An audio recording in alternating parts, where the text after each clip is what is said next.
There is a silent saboteur living inside you. It's not your boss, it's not the economy, it's not even your bad luck. It's something far more personal and far more dangerous. You work hard, you affirm, you visualize, you do everything right. Yet every time you get close to a breakthrough, something pulls you back. The deal falls through. The motivation vanishes. The old fear returns. Why? Because there is a hidden part of your psyche that doesn't want you to succeed. In fact, it's terrified of it. Psychologists call it the shadow self. Ancient mystics called it the guardian of the threshold. It knows your deepest secrets. It controls your subtle choices. And right now, it is quietly rewriting your destiny without your permission. But what if you could meet it? What if the very part of you that destroys your success holds the key to unlocking it? In this video, we peel back the layers of the subconscious mind to reveal the entity standing between you and your abundance. We're going to look into the dark. We're going to ask the questions most are too afraid to ask. And I'm going to show you the precise moment this shadow was born and the exact protocol to finally turn this enemy into your greatest ally. The truth is uncomfortable. The realization might hurt, but the freedom on the other side, it's worth everything. Are you ready to face what's been hiding in the dark? Watch till the end to find out how to finally break the cycle.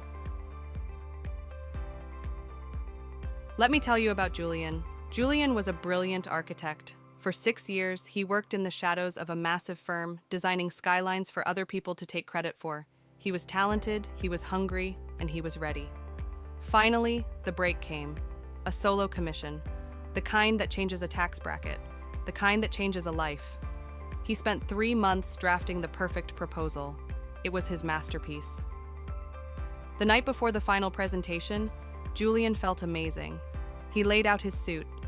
He reviewed his notes. He went to bed early. And the next morning, Julian didn't wake up. He didn't just oversleep. He slept through 3 alarms. He slept through his phone ringing. When he finally opened his eyes, the meeting had been over for an hour. He didn't lose the contract because he wasn't good enough. He didn't lose it because of bad luck. Julian lost it because a part of him wanted to lose it. Julian is not real, but you know him. Because you are him. Maybe you don't oversleep. Maybe you get a sudden migraine right before a date. Maybe you pick a fight with your partner exactly when things are going perfectly. Maybe you feel a sudden, crushing wave of imposter syndrome the moment you get promoted.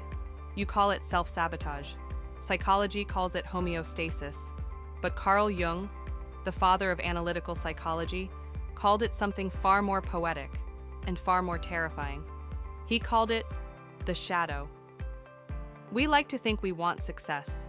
We affirm it. We visualize it. But neuroscience tells us a different story. Your brain's primary job is not to make you happy. Its job is to keep you safe. And to your primal brain, safe means familiar. If you have spent years struggling, if you are used to being invisible, or broke, or lonely, that struggle is your home. It is your baseline. When you suddenly skyrocket towards success, your internal thermostat freaks out. The amygdala, the brain's fear center, doesn't see a promotion. It sees danger. It sees the unknown.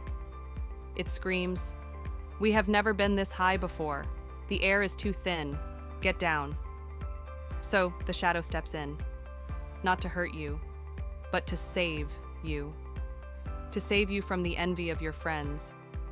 To save you from the pressure of expectations. To save you from the potential pain of falling from a greater height. The shadow whispers, "Stay here.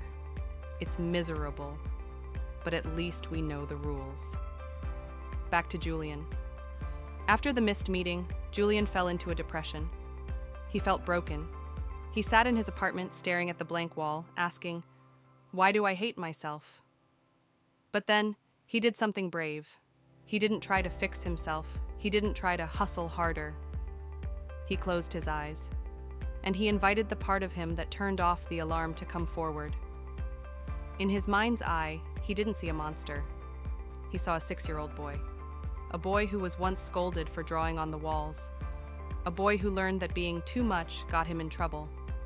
A boy who learned that staying small meant staying loved. That 6-year-old boy had been running Julian's life for 30 years. He turned off the alarm because he was terrified that if Julian succeeded, he would be seen, and if he was seen, he would be rejected. This is the secret most manifestation teachers miss. You cannot fight your shadow. You cannot positive vibe it away. If you fight it, it only gets stronger. As Jung famously said, what you resist persists. The only way to stop the sabotage is to integrate the shadow. You have to talk to it. Imagine if Julian had said to that scared inner child, I see you. I know you're trying to protect me. Thank you. But I am an adult now. I can handle the pressure. We are safe to be seen. The moment you acknowledge the shadow's intent, which is always protection, never malice, it loses its grip. It stops driving the car from the back seat. So, tonight, I have a challenge for you. Think of the one area in your life where you are stuck. The place where you keep hitting that invisible glass ceiling. Don't ask, how do I break through? Ask, what is the benefit of staying stuck? Does staying broke keep you humble? Does staying single keep you safe from heartbreak? Does staying small keep you safe from judgment? Find the safety in your suffering. That is where your shadow lives. And once you find him, don't fight him. Invite him in for tea. Ask him what he's afraid of. And tell him gently that the war is over.